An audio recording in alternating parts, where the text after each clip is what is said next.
सो previously मैंने BBA किया था, वो भी अगेन फाइनेंस में ही था। उसके बाद जब जॉब स्टार्ट की असिस्टेंट मैनेजर ऑपरेशंस हायर हुई थी। 1 साल के बाद प्रमोट हुई, देन फाइनेंस वाली साइड पे आना शुरू हो गई। जो रेगुलर एमबीए होता है उसका सोचा था। वन ऑफ माय कलीग वो सिक्योरिटीज़ को हेड करते थे, जो रिसर्च डिपार्टमेंट होता है। उन्होंने मुझे गाइड किया कि तुम जेबिस से करो और एग्जीक्यूटिव एमबीए करो, क्योंकि इसमें जो टीचर्स होते हैं वो यूजुअली प्रोफेशनल्स होते हैं और किसी ना किसी कंपनी के टॉप टियर में ही होते हैं। जेबिस में एडमिशन लिया तो पहले सेमेस्टर में ही I got to know teachers are super brilliant. मतलब लीनियंसी के पॉइंट ऑफ व्यू से देख लें, एक्सपीरियंस के पॉइंट ऑफ व्यू से देख लें, कोई किसी कंपनी का वीपी है, कोई किसी बैंक का वीपी है, कोई किसी कंपनी के सप्लाई चेन को हेड कर रहा है, लाइक यू नेम इट। उनका वो एक्सपीरियंस है कि जी जॉब पे होते हुए अपने काम के साथ साथ स्टडीज़ को किस तरह से मैनेज करना है, वो लीनियंसी भी उसी हिसाब से दे रहे होते थे, वो अपना एक्सपीरियंस भी उसी हिसाब से शेयर कर रहे होते थे। तो it was not typically a theory base. जो एग्जीक्यूटिव एमबीए था ये टोटली आपका कह लें कि प्रैक्टिस बेस्ड था, एक्सपीरियंस बेस्ड था।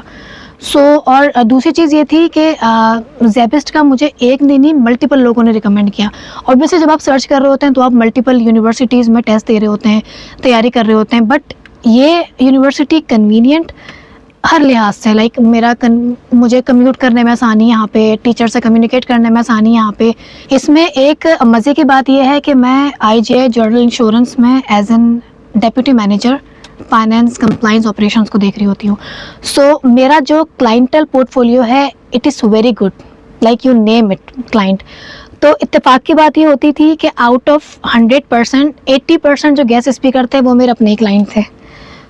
एक वहाँ पे सिनर्जी बिल्ट हो गई। Like they got to know कि यार हम जिस बंदी के साथ ऑफिशियली डील कर रहे हैं, बिजनेस में डील कर रहे हैं, उससे हम इस तरह से मिले हुए भी हैं कि वो स्टूडेंट भी है, वहाँ पढ़ भी रही है, और तो इस तरह तो ये एक इत्तेफाक कह लें। और लाइक जो मैंने आपको भी स्टार्ट में कहा कि जो भी टीचर्स आते थे, जो गेस्ट स्पीकर्स आते थे, they are up to the mark.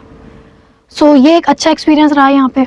Opportunities में अगर देखा जाए तो यस, मल्टीपल वीपीज़ यहाँ पे आए थे जिन्होंने लेटर ऑन अप्रोच किया, क्योंकि ऑफिशियली तो बात उनसे होती रहती थी, but the moment they met us, उसके बाद कि हाँ जी तुम्हें वहाँ भी देखा था, तुम्हारे साथ यहाँ भी काम करते हैं, so would you like to come up. और अभी रिसेंटली जब ये एमबीए ख़त्म हुआ, क्योंकि अभी 6 मंथ्स का ब्रेक है इसमें, तो इस ड्यूरेशन में मुझे कोई 4 से 5 जगह से तो कॉल आराम से आई कि यार एमबीए ख़त्म हो गया है, आई नो जिस वक्त हम आए थे उस वक्त आपका लास्ट सेमेस्टर चल रहा था, अब आपका क्या प्लान है, स्विच करना चाह रही हैं।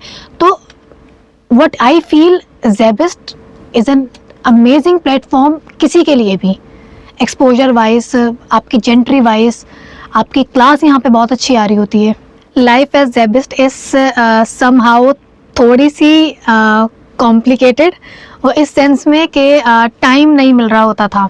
जैसे कि एग्जीक्यूटिव एमबीए के स्टूडेंट्स हैं तो जो डिसिप्लिन्स होते थे, हमारे जो मेजर कोर्सेज थे, इलेक्टिव्स थे, वो यूजुअली थर्सडे फ्राइडे पढ़ रहे होते थे। बाकी सैटरडे संडेज़ को सुबह से शाम तक क्लास होती थी, लाइक आप 9:30-10 बजे यूनिवर्सिटी में, और like it goes up to 10 PM।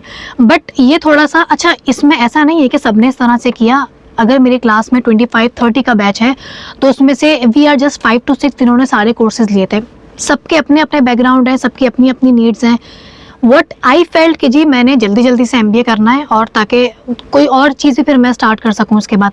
मैंने सारे कोर्सेज ऑप्ट किए थे, जिसमें थोड़ा सा ड्रॉबैक मुझे ये लगा था कि मेरी क्लासेस पूरा दिन चलती थी। Saturday whole day class, Sunday whole day class, फिर थर्सडे फ्राइडे वेडनेसडे यूजुअली मुझे ऑफिस से यहाँ पे आना पड़ता था, वो 7:30 to 10 o'clock वाली क्लास।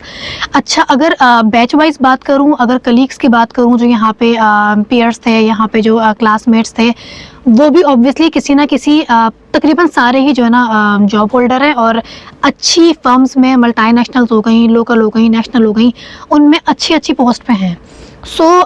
उनके साथ बाद में ये हुआ कि लीड्स बनना शुरू हो गई, लीड इन अ सेंस के कॉन्टैक्ट बनना शुरू हो गए, आपकी नेटवर्किंग जो है ना उसमें स्ट्रांग हो गई। कितने ही कलीग्स ऐसे हैं जिनको मैंने अप्रोच किया कि यार I belong to insurance industry, आपकी company obviously insurance parallel industry है जो हर इंडस्ट्री के साथ साथ रन कर रही होती है, आपने इंश्योरेंस हाल में ही लेनी होती है। तो उनको अप्रोच किया कि यार आपकी इंश्योरेंस है, हाँ जी है फलां जगह से, यार इस दफ़ा मुझे देख लो। तो वो एक नेटवर्किंग, क्योंकि साथ पड़ा है 1.5-2 साल तक, तो वो एक कह लें कि आपका कॉन्फिडेंस बिल्डअप हो जाता है, आपका ट्रस्ट लेवल डेवलप हो जाता है। तो इस चीज़ में तो like this is a very good platform. So यहाँ आने से पहले भी one of my colleague asked कि यार MBA करना है, कहाँ से करना है। तो मैंने सजेस्ट ये किया कि यार देखो, ऑफिस के साथ ना बेस्ट ये है कि उस तरह के इंस्टीट्यूट को ज्वाइन करो जो ना तो आपके ऑफिस को डिस्टर्ब करे, ना आपके एजुकेशन को डिस्टर्ब करे। बिकॉज आपका जब ऑफिस डिस्टर्ब होता है ना, तो आपका सीरियसली पढ़ाई में कोई दिल दिमाग दोनों नहीं लग रहा होता। उसके लिए this is the best platform. उसकी एग्जाम्पल इस तरह से है कि देयर वॉज एन इंसिडेंट कि मुझे मेरे फाइनल एग्ज़ाम्स में, थर्ड सेमेस्टर के फाइनल एग्ज़ाम्स में मुझे एक कॉन्फ्रेंस के लिए सवाल जाना पड़ गया था। नेक्स्ट डे मेरा एग्ज़ाम था, 3 एग्ज़ाम्स और 3 पेपर हो चुके थे चौथे पेपर पे। सो आई कॉल्ड PM कि जी यार मुझे जाना है, तो मुझे क्या करना चाहिए। उन्होंने कहा कुछ नहीं करना, अगर रीज़न वैलिड है आप अपने HR से लेटर हेड पे लिखवा दें, स्टेशनरी पे हमें वो सबमिट करवा दें और then you are good to go.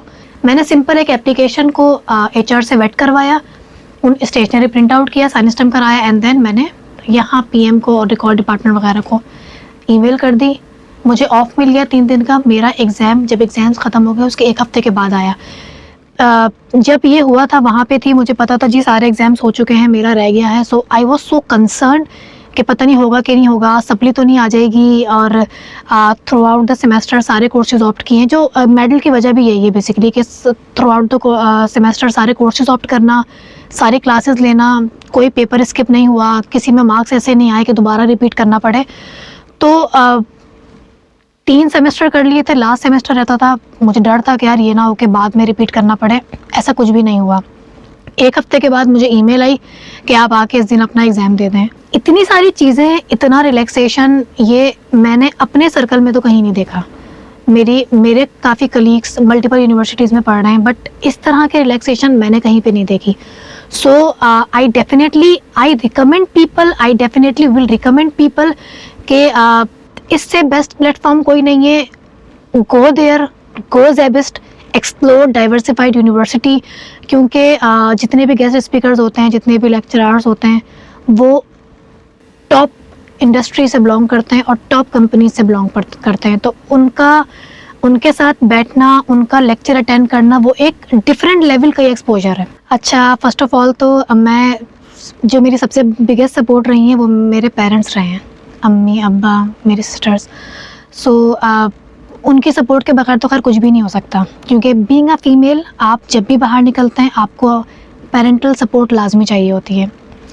Secondly, office में मेरे बॉसेस हैं, मेरे कलीग्स हैं, सम टाइम मीटिंग्स हैं, अर्जेंसी है, उसके बावजूद when they got to know कि यार इसका आज पेपर है, सो वो चीज़ें मैनेज करना अपने एंड पे मुझे सम टाइम फील भी होने नहीं देते थे कि परेशान हो जाएगी या क्या। अलग से स्पेस दे देना कि तुम पढ़ लो, तुम्हारा 7 बजे पेपर है तो तुम 3 बजे ऑफ करके यहीं पढ़ लो, वहाँ नहीं जाओ, उधर शोर शराबा होगा, ऑल दैट।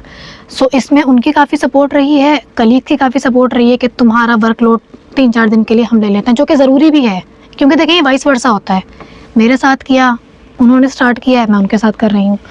और इसके अलावा लाइक द मोस्ट इम्पॉर्टेंट आपके मेंटोर्स, आपके टीचर्स हो गए, आपके कलीग्स हो गए यूनिवर्सिटी में, आपकी मैनेजमेंट हो गई। टीचर्स के लिए इसलिए क्योंकि किसी भी तरह की सिचुएशन हो वो मोल्ड हो गए हमारे साथ। ऑब्वियसली अगर कोई टीचर हमसे, सारे प्रोफेशनल हैं, कोई टीचर अगर हमसे 25-30 ईयर्स एज में ज़्यादा है, हमारे लेवल पे आके समझाना हमें, which is a very difficult thing. खुद पढ़ाते हैं ना किसी को तो समझ में आता है कि हाँ कितना मुश्किल है सामने वाले के दिमाग में वो चीज़ डालना जो आपके जहन में है। सो हमें हमारे लेवल पे आके समझाना और उस प्रोफेशनलिज्म के साथ, it is very difficult. So I thanks all of them, plus management, and thanks to all of them. मेरे पेरेंट्स हो गए, टीचर्स हो गए, बॉसेस हो गए, जो ऑब्वियसली देख रहे होंगे अभी। And lastly congratulations to everyone जो ग्रेड अभी हुए हैं, आगे होने वाले हैं। अपना मुल्क ही होता है। जिसने बाहर जाने का प्लान किया है, जिसने यहाँ रहने का प्लान किया है, कंट्रीब्यूट टू योर कंट्री। इससे बेस्ट मुल्क आई गेस पूरी दुनिया में नहीं है। थोड़ी सी चीज़ें हैं जिनको सही करने की ज़रूरत है। We have to take stand for that. हम नहीं लेंगे तो कोई और नहीं लेगा। दूसरे पे डाल देना कि तुम कर लो, वाई नॉट अस।